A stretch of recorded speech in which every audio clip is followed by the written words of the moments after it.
স্বামী স্ত্রীর সম্পর্কের ক্ষেত্রে স্ত্রীর কাছে স্বামীর চেয়ে আপন কেউ হয় না, আর স্বামীর কাছে স্ত্রীর চেয়ে আপন কেউ হবে না।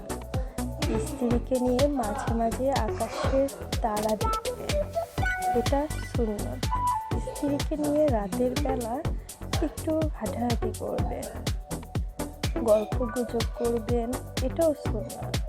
অনেক সুন্নত কিন্তু এখন উঠে গেছে বা আমরা পালন করি না, কিন্তু এই ছোটোখাটো সুন্নতগুলো পালন করার মাধ্যমে আমরা যেমন পারিবারিক সম্পর্ক মজবুত করতে পারি, তেমনি আমাদের পার্থিব জীবনটাও আমরা সুখকর করতে পারি। মাঝে মাঝে এক প্লেটে খাবার খাবেন, এটাও ভালো অভ্যাস।